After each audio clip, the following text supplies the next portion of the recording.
যেতিয়া ৰঘুবন ৰজাই জয়ভৰতক দুলা বহন ভাল হ'বলৈ দিছিল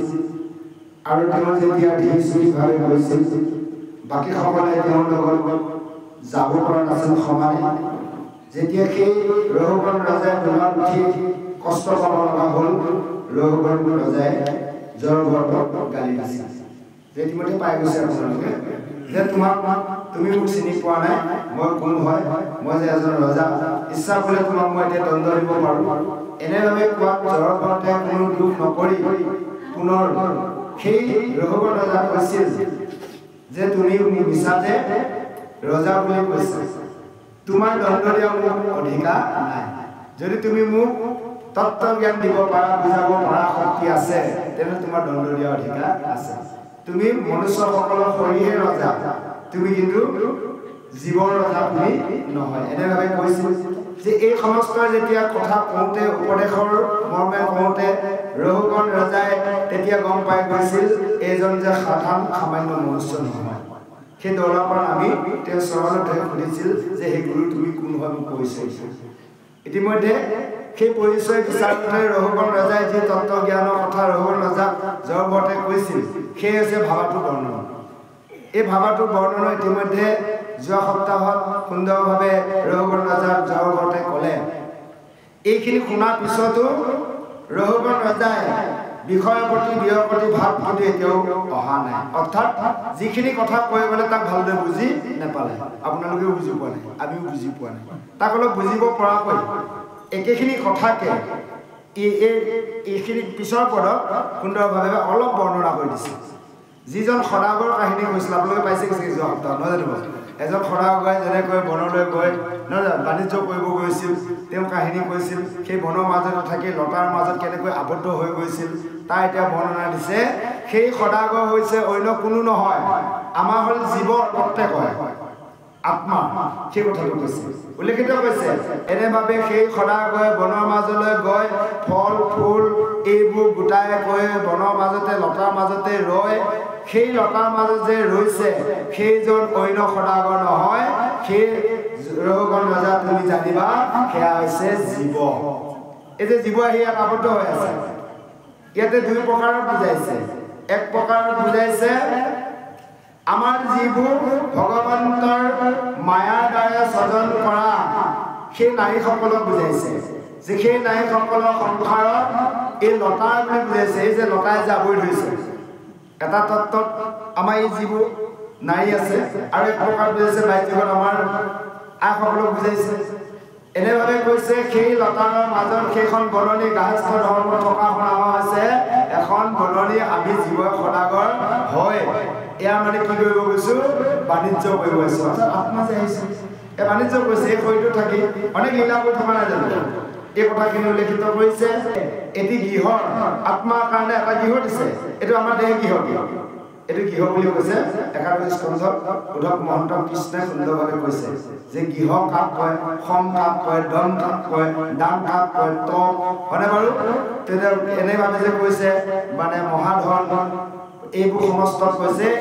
এইটো গৃহ বুলি কৈছে আমাৰ প্ৰত্যেকৰ মনুষ্য শৰীৰটো এটা গৃহ বুলি কৃষ্ণ প্ৰভু ভগৱন্তই স্বয়ং উদ্ধৱক কৈছে সেয়ে কৈছে জীৱই লীলা কৰিবলৈ ক্ৰিয়া কৰিবলৈ এটা গৃহ আৰম্ভ কৰিলে দেহ গৃহৰ আৰু তাতে এগৰাকী ভাইজাৰ পালে সেই ভাইজাৰগৰাকীক লৈ দম্ভ অহংকাৰ আহি গ'ল কোনগৰাকী ভাইজা এগৰাকী ভাইজা জীৱই পাই গ'ল এই শৰীৰটোক লৈ দম্ভ অহংকাৰ কৰ্ম কৰি পোৱা গৈছে হয়নে বাৰু আমি এই শৰীৰটোক লৈ দম্ভ অহংকাৰ কৰি আছো আত্মাটোতো একোৱেই নাই সকলোৱে আমাৰ সমপৰ্যায়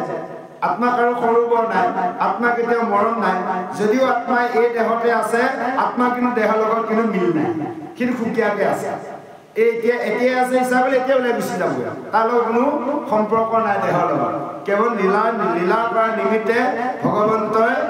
মানে আৰাধনা কৰাৰ বাবে সেই শৰীৰ এটা দিছে আমাৰ মনুষ্য শৰীৰ এই কথাখিনিকে সুন্দৰভাৱে জয়ভৰতে আজি ৰঘুবন ৰজা কোৱা চলে আমাক সমস্ত কৈছে যে আহক ইয়াৰ পিছত আৰু সুন্দৰকৈ আগবাঢ়িছে আমি শ্ৰৱণ কৰোঁ জয় কৃষ্ণ খানা থুন কৰি ভুলে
সিংহ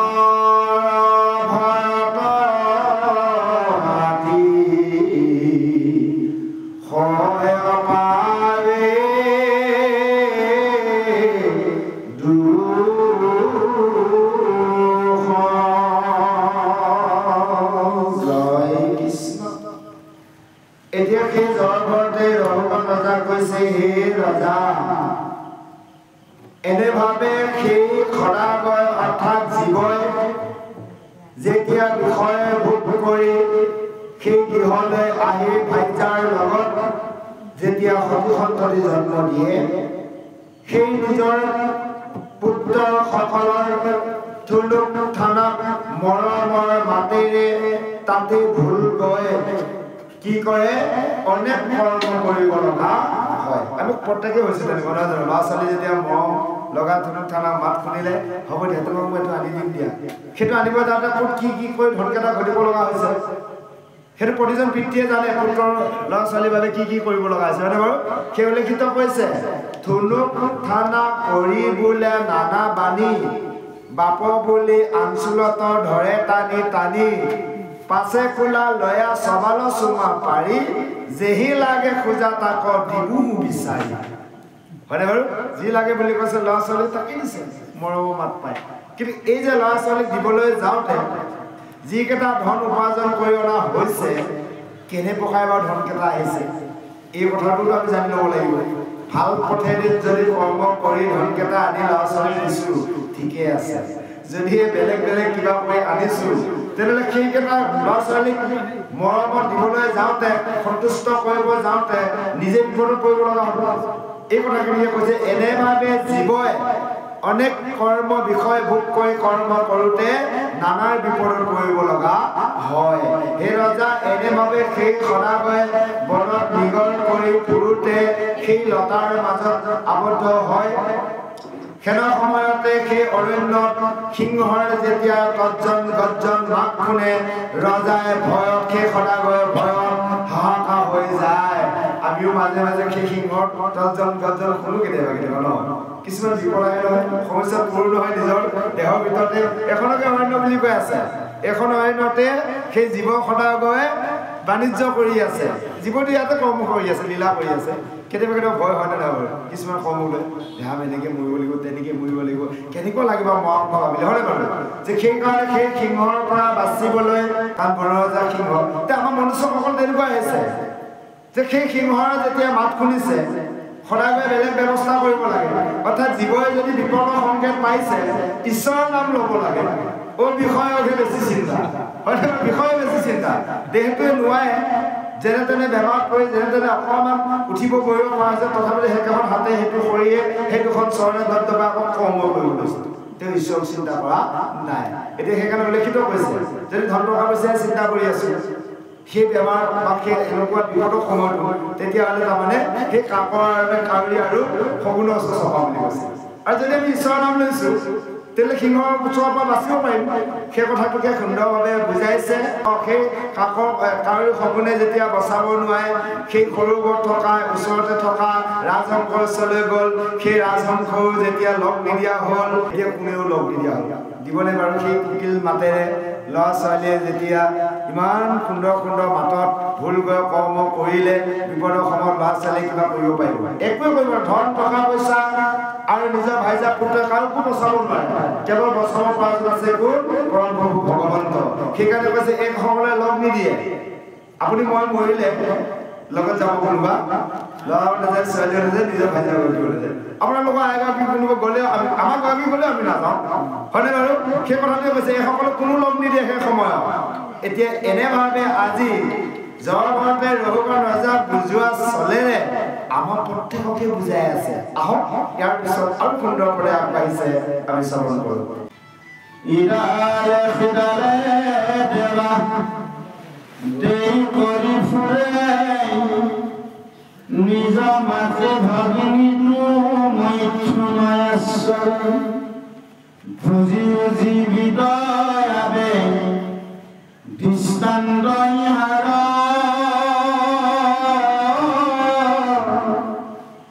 সিংহদয়া যেন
নেদে তাৰা খৰে সংগ উত্তম স্বভাৱে অ হৰিয় পাছে বেদা চাৰহীন অধম সুদৰ কাল ভৰে লয়ে সংগ জীৱনিৰন্তৰ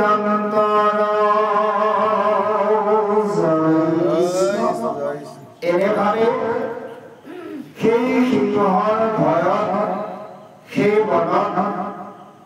সেইজন সদাগৰে সকলোবোৰকে লগ ল'ব বিচৰা কোনেও লগ নিদিলে এতিয়া সেই সিংহৰ হৈছে কি জানে কাল অৰ্থাৎ সময় এটা সময় গতি আপোনালোক সমস্যাই আমিও লাহে লাহে বহাৰ এখন আহিলোঁ মানে বাৰু এতিয়া ক'লৈ গৈ আছোঁ বাৰু এতিয়াতো বহাৰ কৰিব ধৰিব নোৱাৰা হ'লো এই কথাটোৱে কৈছে কাল হৈছে কি কয় সিংহ হৈছে কাল সময় এই সময় ভয় খাই ইটো সিটো সকলোকে সংগ কৰা গৈছে কোনেও সংগ নিদিয়ে কোনে দিব হয়নে বাৰু ইন্দ্ৰিয় শক্তি কমি আহিল আগতেও কৰিব শেষসকল গৈয়ে আছে লগ এৰি দিছে অৱশেষত যায় সেই সদাগৰ কাক পালে বান্দৰৰ লগত থাকিবলৈ বান্দৰ স্বভাৱ কেনেকুৱা জানে আৰু সেইটো আপোনালোকে বৰ্ণনা কৰিব যে বান্দৰৰ লগত লগ লাগি ইফাল ইফাল কৰি ডালে ডালে বগাই ফুৰি অৱশেষত গৈ আকৌ সেই ভাইজাৰ লগত ৰতি সুখত থাকি সিংহ ভয়ৰ কথা পাহৰি যে সময়ৰ কথা আকৌ পাহৰি গ'লো আমি বিষয় সুখত থাকোঁতে থাকোঁতে অকণমান সুখৰ কাৰণে সময়ৰ কথা পাহৰি গ'লেও কাইলৈ পৰহিলৈ যে আমিও যামগৈ ক'লৈ যাম এই ভাৱনা নাইকিয়া হৈ গ'ল সেই উল্লেখিত কৈছে যে হে ৰহুকা ৰজা তুমি জানি ল'বা এই কাল হৈছে সিংহ হৈছে কাল আৰু সেই সদাগৰ হৈছে জীৱকে কোৱা হৈছে তুমি বুজিবা হয়নে বাৰু ব্ৰহ্মা অৰ্থাৎ ব্ৰহ্মা কালৰ গতিত এদিন নাগ হ'ব হয়নে বাৰু সেইকাৰণে কৈছে এই জীৱসমূহৰ অতি শীঘ্ৰে নাগ হ'ব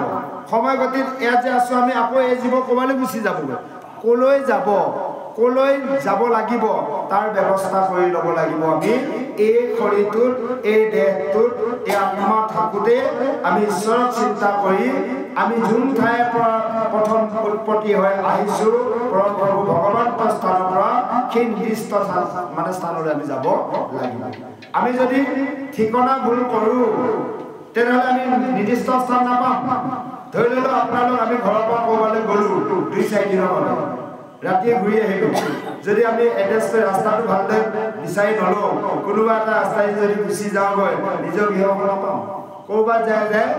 থাকিব লাগিব ক'ৰবাত কোনোবাই ৰাতি পাই গ'লে চোৰ বুলিয়ে ধৰি তামোল কিল দি কি বা পাম হয়নে বাৰু তদ্ৰুপ আমি আহিছোঁ ভগৱন্তৰ স্থানৰ পৰা আপোনালোক আমি সুন্দৰভাৱে পুৰন্দৰ আখ্যান পাই আহিছোঁ হয়নে বাৰু জীৱ যেনেকৈ বিষয় ভোগ কৰিব ওলাওঁতে পৰম প্ৰভু ভগৱন্তই এটা খৰি দি দিলে আমি আকৌ এই শৰীৰটো বিষয় ভোগ কৰি ইয়াতে ভগৱন্তৰ নাম লৈ আমি ভগৱন্তৰ স্থানলৈ যাব লাগে কিন্তু আমি সেই কথাটো পাহৰি গ'লোঁ অৰ্থাৎ আমাৰ ৰাস্তা ভুল হৈ গ'ল তাৰমানে ভগৱন্তক বিমুখ হৈ অহাৰ লগে লগে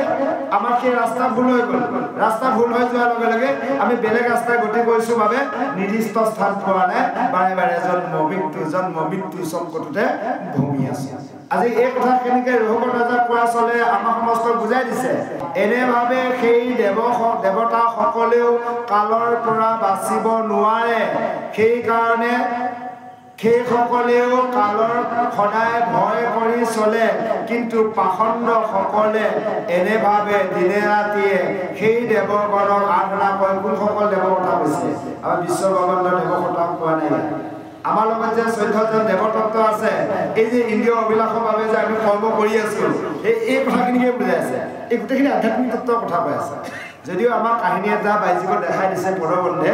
কিন্তু ভিতৰৰ কথাখিনি আমাৰ দেহৰ ভিতৰত বুজাই আছে যে আমি এই 14জন দেৱতাক পূজা কৰি আছোঁ এতিয়া আমি ধৰি ল'লে এখন আমিতো এখনীয়া যদি আমি ইন্দ্ৰিয় অভিলাষৰ বাবে কৰ্ম কৰিছোঁ তেনেহ'লে আমি বাইজিকত এখন হ'লে নহ'ব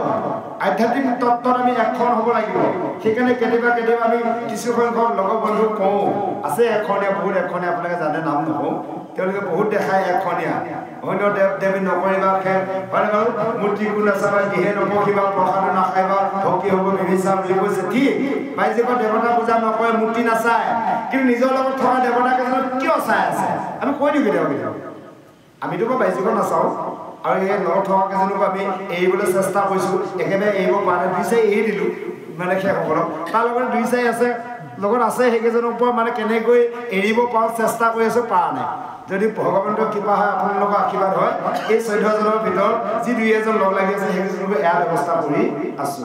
এয়াহে কৈছে সেই দেৱতাসকলক পাখণ্ডসকলে সদায় দিনে ৰাতি আৰাধনা কৰে এনেভাৱে আজি ৰঘুগণক কোৱা নাই আমাৰ সমস্ত কৈছে আহক ইয়াৰ পিছত আৰু সুন্দৰভাৱে আজি জ্বৰ ঘৰতে বুজাই দিছে সমস্ত জনকে আহক আমি শ্ৰৱণ কৰোঁ জয় কৃষ্ণ বিধবা মনে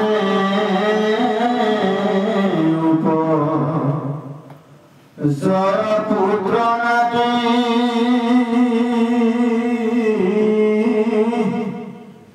তাকে পুহিবা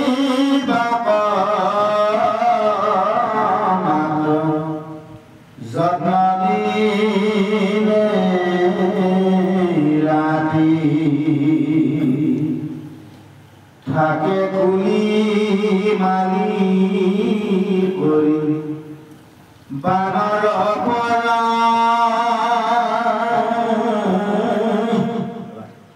নাহি মাতৃ ভগীৰ বিচাৰ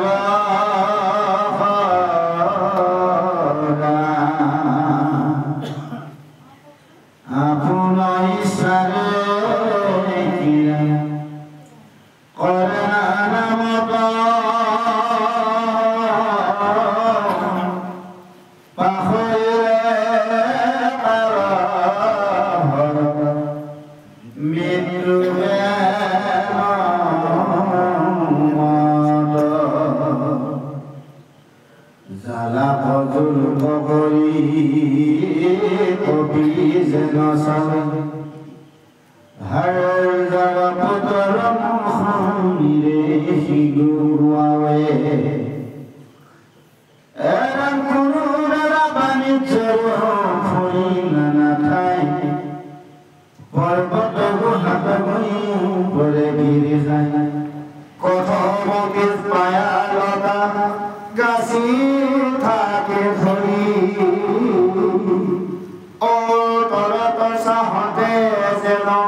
এজন মানুহৰ সময় থাকোঁতে যদি স্বভাৱ সলনি নহ'ল সি বুঢ়া অৱস্থাত হ'ব নেকি কেতিয়াও নহয় এই কথাখিনিকে বুজাইছে যি বেয়া স্বভাৱ থাকিল আৰু অৱশেষত একেবাৰে অন্তিম সময়ত বুঢ়া বয়সত সেইজনৰ ভাল স্বভাৱ হ'ব কেতিয়াও নোৱাৰে সেই কথাই কৈছে ভাল স্বভাৱে কেতিয়াও লগ নিদিয়ে তেওঁ যি বেয়াই থাকিব এয়া আমাৰ সকলোকে কৈ আছে এয়া ল'ৰা ছোৱালী নাতি হয়নে বাৰু ইয়াত লাগি থাকোঁতে কৈ আছে আচলতে আমি অজ্ঞানীভাৱে এইবোৰ কৰ্ম কৰিছোঁ আমি লাহে লাহে জ্ঞান লাভ কৰিব লাগিব নাতি আৰু ল'ৰা ছোৱালী বোৱাৰী হয় থাকিব থকা সকলো যদি আমি এনেভাৱে কৰিব লাগিব যে ঈশ্বৰক অৰ্পণ কৰি সকলোৱে চলাব ঈশ্বৰে চলাব ঈশ্বৰক অৰ্পণ কৰি আমি এৰিব লাগিব সময়ত সকলোকে চাবও লাগিব তাত আমি ইমান লাগি থাকিব নালাগে যে বিষয়ত ল'ৰা ছোৱালী নাতি পুতিৰ লগত ইমান লাগি থাকিব নালাগে যেনেকৈ পদুম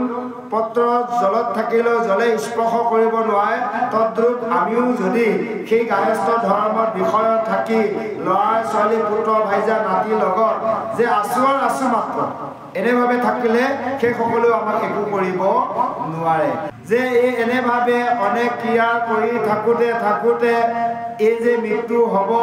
এই মৃত্যু ভয় কথাও পাহৰি গ'ল জালাক জালুক কৰি কপি যেন চাবে ভাইজা পুত্ৰ মুখ নিৰিখি গুৱাই এনেকুৱা দিন আহিল জুলুক জালাকে চাই থাকিব লগা হ'ল ধৰি অনা বান্ধৱীটো একো নিজে কৰিব নোৱাৰে ঘৰখনে যদি এমুঠি নিদিয়ে খাবও নোৱাৰে এনে অৱস্থা হয় যে নিজে পানী অলপ লৈ গাটো তিয়াব নোৱাৰে নিজৰ পিন্ধি থকা বস্ত্ৰভাগো নিজে সলাই পিন্ধিব নোৱাৰে হয়নে বাৰু কাৰোবাক চাই থাকিব লগা জুলুক জালাকে উপায়টো নাই সজাত বন্দী কৰি এখন পক্ষীজনী দৰে থাকিব লাগিব যদি আহা মুঠি দিয়ে খাব নিদিলে নাই তে এই কথাটো কৈছে জুলুক জালাকে চাই থাকে কপি কপি থাকিব থৰ থৰ গৰ্বকে ভাইজা পুত্ৰ এই সকলৰ মুখকে নিৰীক্ষণ কৰি চাই থাকিব এনেভাৱে সেই সদা গৈ গৈ গৈ বনৰ মাজত এনেকুৱা লতাৰ মাজত আবদ্ধ হৈ গ'ল লতাই মেয়াই ধৰি ওলমি আছে তলফালে দেখিছে এটা মস্ত গা পৰিলে মানে ভয়ানক অৰ্থাৎ আমাকো ধৰি এই বিষয়ৰ ল'ৰা ছোৱালী অচিন্ত বিভূতিয়ে ভাইজা পুত্ৰই এয়া হ'লে লতাই মেয়া ধৰি তলফালে অন্তিম সময় আহিল কাৰণ তললৈ যাম কলৈ যাম তলত নৰকত যাম এতিয়া ওপৰত মধ্যস্থত আছো জীয়াই আছো মানে মধ্যস্থত আছো বিষয় কৰ্ম কৰি আছো যদিও এই লতাই মেয়া ধৰি আছে এই লতাৰ পৰা যেতিয়া খুলকি পৰিম ডাইৰেক্ট তলত যাম তলত গ'লে নৰকত পৰিম গতিকে ইয়াৰ পৰা উদ্ধাৰ হ'বলৈ আমি আগতে ব্যৱস্থা কৰিব লাগিব এই লতাৰ যাতে বান খাই নাথাকো তাৰ ব্যৱস্থা কৰাই হৈছে সাধু সংগ কৃষ্ণক ভক্তি কৰা এই লতাৰ পৰা ওপৰলৈ গৈ পৰম প্ৰভুৰ স্থানত যাব পৰা যায় আমি এদিন কৈছিলোঁ যে আমি ওপৰলৈ যিমান নাচাওঁ আকাশলৈ কেতিয়াও ভয় নালাগে যদি 20-30 ফুট ধৰক আকাশলৈ চোৱা যায় অকণমান হ'লে বুকুখন কঁপে কাৰণ সেই ঠাইটো আমাৰ স্থান নহয় আমাৰ স্থান হৈছে ওপৰত গতিকে আমি ওপৰলৈ সদায় নিৰীক্ষণ কৰিব লাগিব কাৰণ চাওক এতিয়া বন্তি গছি জ্বলাওঁতে এতিয়া হাৱা লাগি আছে কাৰণে অকণমান তেয়াতি হৈ আছে হয়নে বাৰু এই অগ্নি ক'লৈ গৈ আছে ডাইৰেক্ট ওপৰলৈ গৈ আছে অৰ্থাৎ অগ্নিতন্ত্ৰ অগ্নিসকলৰ স্থান ক'ত ওপৰত আছে ওপৰলৈ গৈছে যদি গছৰ ফল এটা সৰি যায় ওপৰত ৰৈ তললৈ আহে আৰু তাৰ মূল স্থান আছে তলত কাৰণ পৃথিৱীৰ পৰা গছজোপাই শিপা কৰিছে শিপাৰ পৰা পৃথিৱীৰ পৰা ৰস লৈ সমস্ত গৈ তাৰ পৰা ফল হৈছে গতিকে তেওঁ সৰিলে আকৌ তললৈ আহে হয়নে বাৰু যে আমিও মনুষ্যসকলে এনে ব্যৱস্থাই কৰিব লাগিব আমাৰ স্থান হৈছে ওপৰত আমি সেইকাৰণে ওপৰৰ উদ্ধভাৱে আমাৰ কৰ্মবোৰ উদ্ধলৈ নি আমি গতি কৰাব লাগিব স্বভাৱ চৰিত্ৰ খাদ্য কৰ্ম আমি উদ্ধ কৰিব লাগিব আমাৰ দিনে দিনে কি হয় অধলৈ হৈ থাকে মানুহজন বোলে ধীৰে ধীৰে বয়স হৈছে স্বভাৱটোহে বেয়া হৈ গৈছে বুলি কয় বাৰু তেনেকুৱা নহয় জানো গতিকে এইটো আমি বেলেগক ক'ব নালাগে আমি নিজে নিজক আমি বিবেচনা কৰিব লাগিব যে মই আগত কৈছিলোঁ এইবোৰ কৰ্ম আগত খাইছিলোঁ নাই বয়স হৈছে এইবোৰ লাগে আৰু হয় এটা সময়ত কৰিলোঁ খালোঁ ক'লোঁ গ'ল আৰু এতিয়া আগৰ স্বভাৱ এৰিব লাগে লাহে লাহে সাধু সংগ কৰিব লাগে কৃষ্ণক ভজিব লাগে এনে ভাৱনে আমি কৰ্ম কৰিব লাগিব আহক ইয়াৰ পিছত আৰু সুন্দৰভাৱে আগবাঢ়িছে আমি শ্ৰৱণ কৰোঁ জয় কৃষ্ণ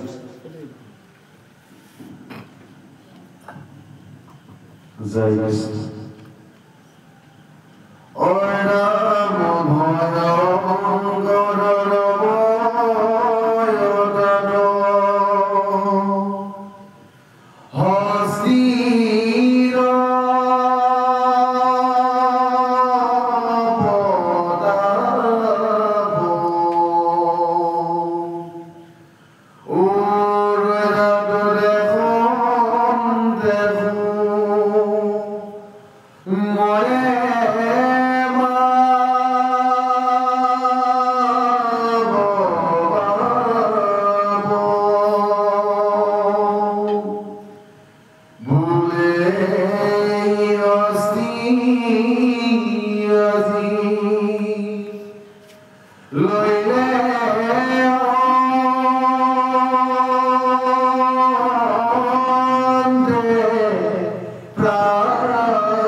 যেতিয়া সেই হস্তি কি কয় সেইজন সদাগৰক সেই অৰণ্য মাজত লতাই মেৰাই ধৰে তলৰ ফালে আছে এটা মস্তৰ গাঁত তাতো আছে চাইডত যাব নোৱাৰে হস্তিয়ে আগুৰি আছে অৰ্থাৎ কালে ধৰি আছে যে সেই সদাগৰ অৰ্থাৎ সেইজন সদাগৰ সেই ৰহুকৰ ৰজা তুমি জানি ল'বা তে এনেভাৱে তেওঁ চিন্তা কৰে যে মোৰ মৃত্যু এনেভাৱে হ'ব তেতিয়া তেওঁ নিজৰ ভাগ্যৰ কথা চিন্তা কৰে যে মই কি কৰ্ম কৰিলোঁ তথাপিতো সেই সদাগৰে বাণিজ্য কৰাৰ কথা সদায় চিন্তা কৰে আমাৰ মনুষ্যসকল হয় জানো কালি পৰহি যামগৈ আশাটো যে এৰি দিয়া নাযায় এই কথাটোকে কৈ আছে তে আকৌ বাণিজ্য কৰাৰ চিন্তা আকৌ এবাৰ জন্ম পাওঁ নেকি ইমান দুখ যন্ত্ৰণা পাইছোঁ এই জন্মতে আকৌ এবাৰ জন্ম লোৱাৰ চিন্তা হয়নে বাৰু গতিকে এই কথাটোকে কৈছে জীৱই তথাপিতো লাজ নাপায় তথাপিতো পুনৰ মানে বিষয়ৰ চিন্তা কৰে সেয়ে কৈছে ইহাৰ দৃষ্টান্তভাৱে শুনিও জীৱ ইয়াৰ অৰ্থ হৈছে সেই সদাগৰ হৈছে জীৱ পয় তমুময় ঘূৰ নৰক গত্তত এনেভাৱে এই তমুগুণত থাকি পুনৰ যায় সেই নৰক গাতত পৰিব লগা হয় সেই নৰকত পোৱা মানে আকৌ চৰাই লক্ষ্য ৰুণি ভ্ৰমণ কৰি আকৌ মনুষ্য জন্ম পাম আকৌ যদি হৰিণ নব আকৌ সেই একেডালে কৰ্ম হ'ব হয়নে বাৰু তে আমি ইমান নিৰাশ নে বাৰু চাওকচোন বাৰু গতিকে আমি নিৰাশ হৈছোঁ কিয় বৈজ্ঞানৰ বাবে আমি জ্ঞান পালে এজন মানুহে যদি অজ্ঞানী হয় সি নিৰাশৰ সম্ভৱ হয় তাৰ জ্ঞানে নাই গতিকে আমি যদি চাওঁ কৃষ্ণ যদি ভজা নাই সাধু সংগ যদি কৰা নাই তে আমি প্ৰতিজনে নিৰাশ সেইকাৰণে আকৌ কীৰ্তনৰ আমাৰ ভাগৱত যিটো লিখিছে যে নিলেশ শব্দ অৰ্থ হৈছে অসভ্য বুলি লিখিছে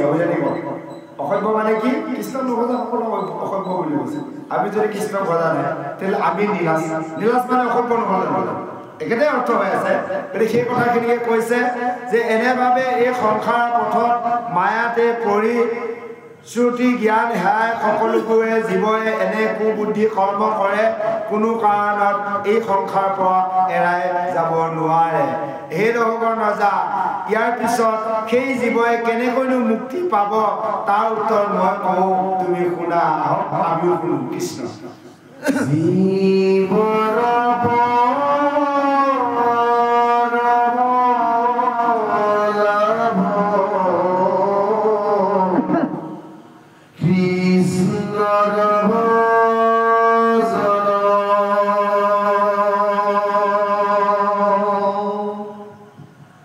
বিষয়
এহিমানে খবে শাস্ত্ৰৰ তত্ৰক সদৰখা পুত্ৰপতি হৰে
আবদ্ধ হৈ থাকে আৰু এই জীৱই বাণিজ্য কৰিবলৈ আহিছিল এই শৰীৰটো লৈ অৰ্থাৎ এইখন দেহ অৰণ্য কিন্তু জীৱই কৰিলে কি অন্য বেপাৰহে কৰিলে যিখিনি ধন লৈ আহিছে পুণ্য ধনখিনি মানে আমি বেপাৰ কৰিব অহা পুণ্য লৈ পেলাই আহিছোঁ নহয় জানিব কিন্তু এই পুণ্য আমি ভাল ভাল বস্তু কিনিব লাগিছিল বেপাৰ কিনিলে আমি বেয়া বেয়া বস্তু উদাহৰণস্বৰূপে খুব পৰিশ্ৰম কৰি এজন মানে ধন কেইটামান ইনকাম কৰি গধূলি যদি সেইফালে যায় মায়া বজাৰ সন্মুখত দেখি হয়নে বাৰু তেতিয়াহ'লে বেয়া বেয়া কামত নলগা জানো ধন কেইটা এতিয়া ভাল কামত লগাব লাগিব সেইকাৰণে কৈছে মন তই কি কৰিলি এনে মন তই মানৱ জনম পাই কান্দি বজাৰলৈ গলি চেনি মিঠাই কিনি ধন তই উৰুৱাই দিলি হয়নে বাৰু গতিকে আমি কান্দি কান্দি আছোঁ ভগৱানৰ পৰা প্ৰভু এই যেনে তেনে এই শৰীৰটো দিয়ক মনুষ্য শৰীৰটো তোমাৰ নাম ল'ম আৰু গুচি আহিব ন ভগৱানক কয় দি দিলে শৰীৰটো আহিলে যিখন ধন লৈ আহিলোঁ চেনি মিঠাই কিনি খাই মাৰি দিলোঁ ভাল বস্তু একোৱেই নিকিনিলোঁ বিষয় ভোগ কৰিলোঁ হয়নে বাৰু আছে বুলিয়ে লোকক দেখাই দেখাই ভাল ভালকৈ বস্তু কিনি খোৱাৰ ব্যৱস্থা কৰিলোঁ কিন্তু ঈশ্বৰৰ কৰ্মত ধন নলগালোঁ ঈশ্বৰৰ কৰ্মত মন নলগালোঁ তে এনে চেনি মিঠাই কিনি খৰচ হোৱা নাই জানো এই কথা কেনেকৈ কৈ আছে সেয়ে কৈছে যে জীৱ পৰম মানে উপায় হৈছে লাভৰ হৈছে বেপাৰৰ লাভ হৈছে কেৱল কৃষ্ণ ভজন এই জীৱই এই বাণিজ্যলৈ আহি এই শৰীৰটো এই অৰণ্য বাণিজ্যত আহি কেৱল লাভৱান ধন হ'ব কেৱল কৃষ্ণ ভজনা কৰা আৰু হ'ল সাধু সংগ কৰি যি জ্ঞান ভক্তি কৰা যাব সেয়াই হ'ব বোলে মহাধন সাধু সংগত কৃষ্ণ কথা কৃষ্ণ ভক্তি কৰা হ'ব মহাধন আৰু কৃষ্ণ ভজনে হ'ব লাভ আৰু কলি যুগত ভাৰতবৰ্ষত এই নৰৰ দেহ পাই জীৱই পৰম উপায় হৈছে কেৱল কৃষ্ণ ভজি বৈকুণ্ঠলৈ যোৱা সেইকাৰণে কৈছে চাৰিও সংযোগ বুলি কল্পে নেপায় সপোনৰ নিধি যেন হাততে হেৰাই কলি যুগ ভাৰতবৰ্ষত হয়নে বাৰু হৰি নাম দেৱৰ দুৰ্লভ নৰতন অনুপম চাৰিটা বস্তু পাইছোঁ গতিকে আমি বহুত ভাগ্যৱন্ত আপোনালোকে কোনে কেনেকৈ ভাবে নাজানো আমি নিজকে ভাবোঁ কেতিয়াবা সঁচাকৈ আমি বিৰাট ভাগ্যৱন্ত ভাগ্যৱন্ত কলি যুগত জন্ম লাভ কৰিছোঁ ঠিক তাৰ বাহিৰে যে অকণমান কৃষ্ণ ভজনা কৰা মাজে মাজে সাধু সংগ কৰা সুবিধা পাইছোঁ এইকণ সুবিধা কিন্তু সকলোৱে নাই কিন্তু আমাৰ উপৰিসকলে যে এনেকেই গুচি গ'ল একো কৰিবই নোৱাৰিলে তে আমি যে এইকণ পাইছোঁ সঁচাকৈ নিজকে কেতিয়াবা গৌৰৱ কৰোঁ আমি আচলতে ধনী এনেকৈ ভাবিব লাগিব আপোনালোক সকলো ধনী কাৰণ এই ব্যৱস্থা হৈছে আটাইতকৈ ডাঙৰ বস্তু এটা লৈ আহিছোঁ আপোনালোকৰ মাজলৈ আছে এই যে 2 বছৰ হৈ গ'ল অৱশ্যে সিদিনাখন আমি বিশেষ অসুবিধাৰ কাৰণে থাকিব নোৱাৰিলোঁ আমি ভাবিছিলোঁ 2 বছৰ আমাৰ হাতত এখন লিষ্ট আহিছে ভগৱন্তৰ পৰা যে এই 2 বছৰ যে পছতীয়া দৌল মন্দিৰ ভকত আদি যুৱক যুৱতী একত্ৰিত হ'ল 2খন বহি পঠিয়াইছে ভগৱন্তৰ কাৰ নাম আছে আমি লাচিত ফুৰিম বাৰু চাম আপোনালোকৰ নাম ওলাই নে নাই কাৰোবাৰ নোলালে কিন্তু বেয়া নাপাব কাৰোবাৰ ওলাবই আমি নামকেইটা যিকেইটা চালোঁ সন্মুখত দেখি আছোঁ আইসকল ভকতকেইজনৰ নামটো ওপৰতে লিখাই আছে যাওক সেই উল্লেখিত কৈছে শ্ৰৱণ কীৰ্তন সদা কৰিবে লাগয় হেন জানি মহন্ত জনসংগ লৈ সেই মহন্ত সংগত থাকি সাধু সংগত থাকি সদায় কৃষ্ণ কথা শ্ৰৱণ কীৰ্তন কৰিব লাগে তাৰ পৰাহে আমাৰ কি লাভ হয় বিজ্ঞান ভক্তি লাভ হয় আৰু নাহি আঁতৰ পৰাই লাভ জীৱৰ সম্পত্তি ইয়াৰ ব্যতিৰেকে জীৱৰ অন্য একো লাভ নাই আমি ভাবিছোঁ বিষয় সভাত থকা সভা লাভ ধন টকা পইচা পালে লাভ সেই একো লাভ নহয় যিদিনাখন আমি ভকতৰ সংগ কৰিব পৰা নাই সেইদিনাখনে লছ মোৰ মাজে মাজে অকণমান সমস্যা হৈছে সেইকেইটা কিবা অকণমান গণ্ডগোল লাগি থকা হৈছে কাৰণ শাস্ত্ৰখনো চাব নোৱাৰোঁ সাধু সংগতো যাবই নোৱাৰোঁ শাস্ত্ৰখনো চাব নোৱাৰোঁ এনেকৈ দিগদাৰ লাগিছে অন্য কিবা অসুবিধা থাকিলে ঘৰতে যে শাস্ত্ৰ ভাগ চাব চুবও নোৱাৰোঁ চকুৱে চাব নোৱাৰোঁ মানে নাযায় নোপোৱা লাগি আছে দিনকেইটা যা হওক সেইবোৰ ভগৱন্তৰ কৃপাৰ পূৰ্ব কৰ্ম ফল অনুসাৰে আমি প্ৰত্যেকে বিষয় সংসাত থাকি কিছু দুৰ্যাতনা পাব লাগিব সেই দিনটো বঞ্চিত হ'ব লাগিব যে বাণিজ্য কৰিবলৈ এনেভাৱে জীৱই আহিছে সংসাৰত আহি এই মায়াৰ জালত পৰি জীৱ বুদ্ধিবিলাক নাশ হৈ গ'ল যে নিজৰ যিজন পুৰুষাৰ্থ কৰ্ম কৰিব লাগে এইবোৰ পাহৰি গ'ল মিছা বিষয়তে থাকি জীৱই এনেভাৱে আবদ্ধ হয় হে ৰজা ৰঘুগণ তুমি এই কথাখিনি শুনা যে সমস্ত প্ৰাণীকে তুমি কি কৰিবা দয়া কৰিবা সকলো সময়তে কোনো দিনাখন বিষয়ৰ প্ৰতি আসক্ত নহবা আৰু ধৰা জ্ঞানৰ খান্দা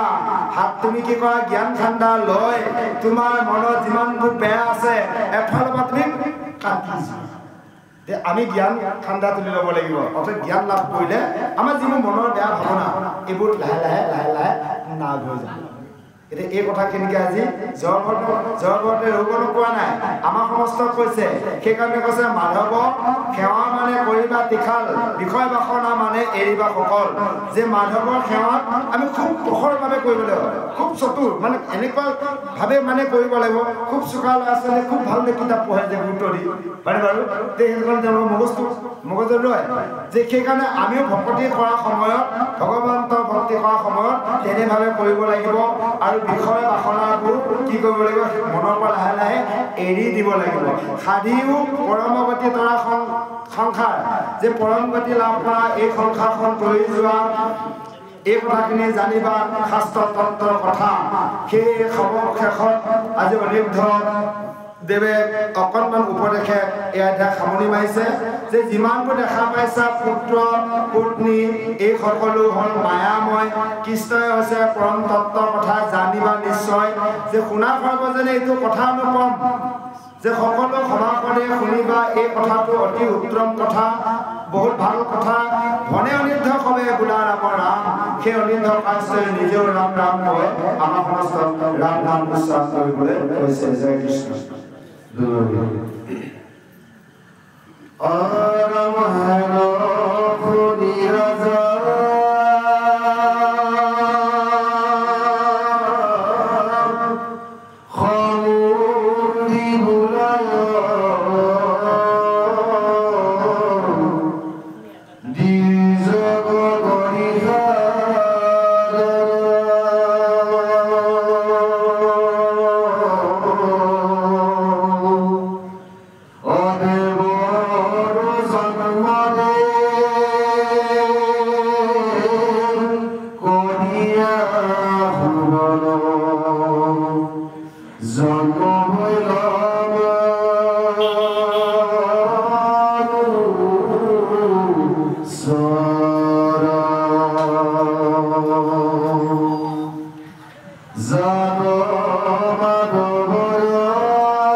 মহিমা কহিত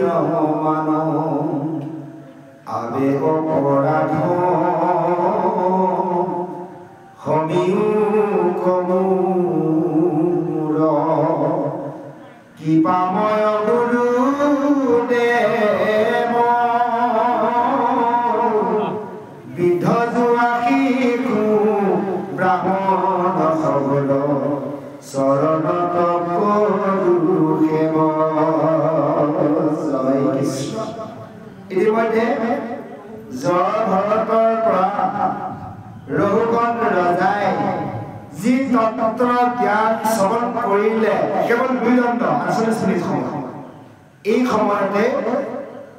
ৰঘুগণ ৰজাই জ্ঞান লাভ কৰিলে। যেখিনি জ্ঞান লাভ কৰি ৰঘুগণ ৰজাই জয় ভৰতৰ পৰা শুনি জয় ভৰতৰ সাদৰে সম্বোধন জনাই নমস্কাৰ জনাই কৈছে, হে দ্বিজবৰ, যে দেৱতাতকৈ অতি সুন্দৰ মানে উত্তম জন্ম হৈছে কেৱল মনুষ্য জন্ম। যে দেৱতাই যিটো বাঞ্ছা কৰি আছে লবি আছে জন্ম যিটো দেৱৰ বাঞ্ছিত জানি জন্মে কৰা পান কৃষ্ণ কথামিত দেৱতাই যিটো জন্ম পাবলৈ ভগৱন্তৰ সদায় আৰাধনা কৰি আছে, অ প্ৰভু এই কলি যুগত এবাৰ মনুষ্য জন্ম দিয়ক, তোমাক ভজিম আৰু গুচি আহিম। কিছেকে দেৱতাকো যদি ইন্দ্ৰকো দিয়া যায় মনুষ্য জন্ম কৰি ইন্দ্ৰ পাহৰিব, এনেও ইন্দ্ৰ অলপ গণ্ডগোলে আছে নহয় জানো বাৰু, সিও পাহৰি যাব। গতিকে আমি সকলো অকণমান তপস্যা কৰি অহা নাই। এটা সময়ত আমিও ডাঙৰ ডাঙৰ ভকত আছিলোঁ, কাৰণ সত্য যুগত ঋষিমুনি আছিলোঁ। আমি সত্য যুগে আছিলে যথেষ্ট পানী কলিত জন্মিব কৈ খালি সত্য যুগতে আৰাধনা কৰাৰ বাবে কলি যুগত জন্ম দিছে আকৌ যে ভক্তি কৰা। কিন্তু যিবিলাকে আমাৰ মায়াবোৰ দি দিলে আমাৰ মানুহবোৰ পাহৰি যাওঁ। এনেভাৱে কৈছে দেৱতাতকৈ অতি উত্তম জন্ম হৈছে মনুষ্য জন্ম, যি জন্মৰ দ্বাৰাই ভগৱন্তৰ মাধৱক ভজনা কৰিলে,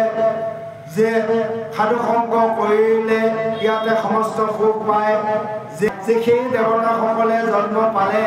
সেইসকলে আৰু এনেভাৱে ভগৱন্তৰ ভজিব নোৱাৰে মনুষ্যসকলৰ দৰে, আৰু তেওঁলোকে বৈকুণ্ঠলৈ যাব নোৱাৰে। এতিয়া জয়ভৰতৰ ৰঘুগণে কৈছে, হে বিপ্ৰদেৱ, যাতে মোৰ এইকণ কৃপা কৰা যে ভকতৰ সংগত যাতে মোৰ সংগ হয়, মোৰ যি মানে জুৰ্ণিতে জন্ম লাভ নকৰোঁ, যে ইয়াক তুমি সাক্ষাৎ আহি তুমি মোক উদ্ধাৰ কৰিলা। যদি ৰঘুগণে এইখিনি উত্তৰ নিদিলেহেঁতেন, কাৰণ ৰঘুগণক জয়ভৰতে এইকণ যদি জ্ঞান নিদিলেহেঁতেন নাপালেহেঁতেন। জয়ভৰতে আহিছিল কলৈ, ৰঘুগণে আহিছিল কলৈ, সেই কপিল আশ্ৰমলৈ আহিছিল। যে কপিলৰ পৰা গৈ কপিলক গুৰু মানি কপিল প্ৰভুৰ পৰা যদি তত্ত্ব জ্ঞান লওঁ, সেয়েহে দৌৰাম যি আহিছিল। কিন্তু আচলতে কপিলৰ ওচৰত নাপাওঁতে আচল কপিলকে পাই গ'ল। কাৰণ কাক পাই গ'ল? জয়ভৰতক পাই গ'ল। আচলতে যিজন গুৰুক জলে মানিব গৈছিল আধাতে গুৰু পাই গ'ল, আধা ৰাস্তাতে পালে। কেতিয়াবা কোনোবা ক'ৰবালৈ গ'লে যলৈ যায় কামটো হ'ব লাগিছিল, আধাতে হ'ল বোলে কামটো, কষ্টটো আহি হৈ গ'ল, হয়নে বাৰু? ৰঘুগণ ৰজাৰ কিন্তু তেনে অৱস্থা হ'ল। যে সেইকাৰণে কৈছে যে তুমি মোক কি কৰি দিলা, যে এনে এটাৰ মোক উপকাৰ কৰিলা, যে সেই তোমাৰ চৰণৰ ধূলা, তোমাৰ দৰে বিপ্ৰৰ চৰণৰ ধূলা অৰ্থাৎ ভকতৰ চৰণৰ ধূলা যিসকলে সদায় শিৰ ধাৰণ কৰে তেওঁলোকৰ লগত কোনো পাপ থাকিব নোৱাৰে, পাপ নাই নাগ হয় আৰু ভক্তি মানে উপাৰ্জন হয়। এই কথাটো কোনো অদ্ভুত কথা নহয়, কাৰণ 2 দণ্ড সময়তে মই তোমাৰ সংগত থাকি মোৰ অজ্ঞানবিলাক নাগ হয়, মই জ্ঞান লাভ কৰিলোঁ বুলি আজি ৰঘুগণ ৰজাই জয়ভৰতক কৈছে। কি যে কম ভকতৰ সংগ মহিমা অপাৰ, ইয়াক বৰ্ণনা কৰিব নোৱাৰি। এয়া যে আমি একত্ৰিত হৈ আছোঁ নহয় জানো সপ্তাহে সপ্তাহে, ইয়াৰ বৰ্ণনা কৰিব নোৱাৰি। বাকী কিবা এটা ভোজ পাতিলৈ যদি একত্ৰিত হওঁ তাত কিন্তু ঢেৰ বৰ্ণনা কৰিব পাৰি। কিয় জানে? এই বস্তুখিনি বনাই ৰাধা ঠিক নহ'লে, হয়নে বাৰু? অমুকে বিলোৱা বেয়া কৰিলে, ইফালে কমকৈ দিলে, কোনোবাই কমকৈ পালে, কোনোবাই বেছিকৈ পালে, ইত্যাদি ইত্যাদি বৰ্ণনা থাকিব। ইয়াৰ ভকতৰ সময়ত একো বৰ্ণনা নাথাকে। ইয়াৰ বৰ্ণনা কৰি শেষে কৰিব নোৱাৰি যে কৃষ্ণ কথা ইমান ভাল লাগিছে, ইমান শুনি ভাল লাগিছে, বা ইমান কৈ ভাল লাগিছে, গাই ভাল লাগিছে, এই ভাৱনাটো বৰ্ণনা কৰি শেষ কৰিব নোৱাৰি। সেয়ে কৈছে আবে অপৰাধ সমীও মুখ কৃপা গুৰুদেৱ, যে মোৰ যি অপৰাধ হ'ল তোমাক যে মই বেয়া বেয়া কথা ক'লো এইকণ দুখ তুমি মোক কৃপা কৰা হে গুৰুদেৱ তুমি মোক ক্ষমা কৰা যে বৃদ্ধ ডেকা বুঢ়া শিশু ব্ৰাহ্মণ সকলৰ চৰণত সেৱা কৰাৰ কোনো অসুবিধা নাই আমি যে কৈছোঁ হয় বাৰু যে যিজনৰ আত্মাই ভগৱন্তৰ নাম লয় সি শৰীৰটো সৰু হ'ব পাৰে এটা শিশু হ'ব পাৰে তেওঁক কিন্তু বৃদ্ধজনেও সেৱা কৰিব পাৰে আজি এয়া জ্ঞানীসকলৰ লোকৰ কথা কৈ আছে কৈছে বৃদ্ধ যুৱা শিশু ব্ৰাহ্মণ খবৰ চৰণত কৰো সেৱা সকলো চৰণত সেৱা কৰিব লাগে আহক ইয়াৰ পিছত আৰু সুন্দৰ দুলৈ চৰণে আগবাঢ়িছে আমি শ্ৰৱণ কৰোঁ জয় কৃষ্ণ অৰা বুজি খবৰ কামৰে অৱধূত বেশে সদাভুৰে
ৰঘুগণ ৰজাই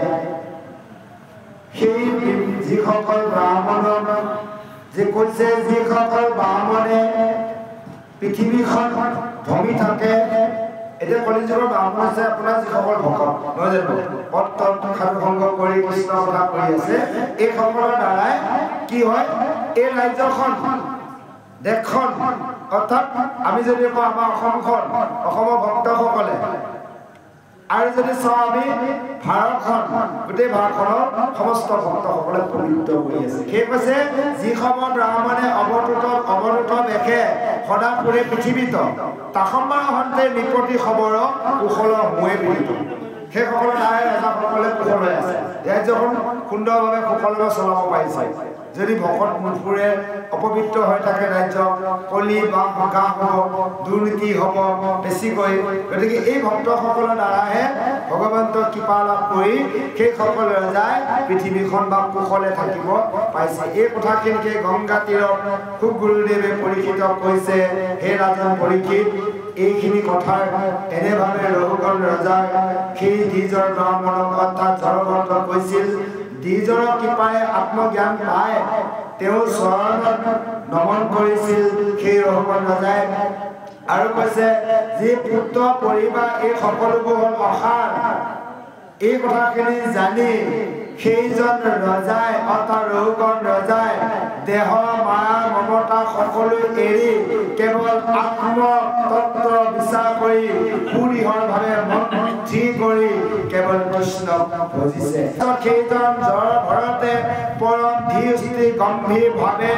নিৰ্মল সাগৰত থাকি তেওঁ মনক নিয়মত লগাই এনেভাৱে অৱন্ত কায়ে দেখে পাগলৰ দৰে পৃথিৱী ভ্ৰমণ কৰি ফুৰিছে কোনে সেইজন জড় মানে ভ্ৰমণ কৰোঁতে পাই গ'ল তেওঁ আকৌ সেই ৰঘুগণ ৰজাৰ পৰা গৈ তেওঁ বিভিন্ন পৃথিৱীৰ মানে বিভিন্ন ঠাইত ভ্ৰমণ কৰিছে সেই কৈছে হৰি ভকতৰ পৰাভৱ কেতিয়াও নাই কাৰণ তেওঁ হৰি ভকত পৰম বৈষ্ণৱভাৱে জড় ভৰতক দণ্ড দিব যায় ৰঘুগণ ৰজাই নিজেহে গুৰু মানিব লগা হয়নে বাৰু কাৰোবাক চাব কেতিয়াবা আপোনালোক বা আমি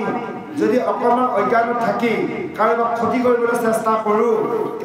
সেই ক্ষতিকণ কিন্তু আমাৰহে সেইকাৰণে আমি এই কথাখিনি জানি আনক দুখ দিবলৈ আমি চেষ্টা কৰিব নালাগে কাৰণ আনক যদি আমি অকণমান দুখ দিওঁ সেই দুখখনে কিন্তু ঘূৰি আহি মোক ডবলহে লাগিব আপোনালোকে প্ৰমাণ যদি পোৱাহে চাব কেতিয়াবা অনুসৰণ কৰিব বিষয় থাকিলে কেতিয়াবা কাৰোবাক যদি বেয়াকৈ কৈ পাইছে কিবা কাৰণত দেৰিকৈ পাব লগে লগে নাপায় সেইজনে নকয় কিন্তু বেলেগ এজনে আপোনাক আৰু বেয়াকৈ ক'ব কিন্তু আমি অনুভৱ নকৰোঁ আমি কিন্তু মাজে মাজে অকণমান এইবিলাক অনুসৰণ কৰোঁ মানে হৈ যোৱা দিনকেইটা কথাও পাবো বৰ্তমান দিনকেইটা কথাও পাবো কেতিয়াবা যদি অলপ বিপদত পাওঁ তেতিয়া উপলব্ধি কৰোঁ ইয়াৰ আগত কি কৈছিলোঁ এবছৰ দুবছৰ ভাবি আহোঁ এই যে এবছৰ দুবছৰ ভিতৰত এইখিনি যে মই কৈছিলোঁ ঈশ্বৰে মোক এইখিনি দিছে হয় এইটো আমি অনুভৱ নকৰোঁ যোৱা দিনকেইটা গ'ল পাহৰি যাওঁ আমি কিছুমান দিনৰ কথা আমি মনত ৰাখিব লাগে কিছুমান দিনৰ কথা আমি পাহৰিলেও কিছুমান দিনৰ কথা আমি মনত ৰাখিব লাগে সেইকাৰণে কৈছে এনেভাৱে কৈছে হৰি ভকতৰ কোনো পৰাভৱ নাই ইয়াৰ কোনো সীমা নাই লোকৰ কৃপাৰে ভ্ৰমন্ত সদায় বনাই পক্ৰ মহিমা লোকসকলৰ কৃপা কৰিবৰ বাবে এনেভাৱে ভ্ৰমণ কৰে সেই হৰি ভক্তসকলে যেনেকৈ গৰুৰ উৰা দেখি যেনেকৈ গৰুটো উৰি গ'লে গৰুণ্ডৰ লগত তুলনা কৰি সামান্য পক্ষীজনীয়ে যাব নোৱাৰে তেনেকৈ এজন বৈষ্ণৱৰ লগত সাধাৰণ মানুহ এজনে যদি ফেৰ মাৰিবলৈ যায় তেওঁ নিজে ফেৰ লাভ নহ'ব নেকি এতিয়া এজন ভকতক যদি কোনোবাই নিন্দা কৰিব যায় তেওঁ নিজেই বিপদত পৰিব ভকতজনে একো কৰিব নোৱাৰে হয়নে বাৰু আমি যদি এটা শিলত যদি নখেদি চিকটি থাকোঁ আমাৰ নখ ভাঙিব নে শিল ভাঙিব নখ ভাঙি যাব শিল একো নহয় তদ্ৰূপ ধৰি ল'ব লাগিব ভকতসকলৰ শিলৰ দৰে ভকতক একো কৰিব নোৱাৰে যে অভকতসকলে যে নখৰ দৰে সেইকাৰণে কৈছে ভকত হ'ল গৰুৰ পক্ষী আৰু অভকতসকল হৈছে নিন্দা কৰোঁতাসকল হৈছে সামান্য এজনী টিপচী এনেভাৱে সেই ঋষভ পুত্ৰ জড় ভৰতে এনেভাৱে ভ্ৰমণ কৰি ফুৰিছে সেই গুৰু সমস্ত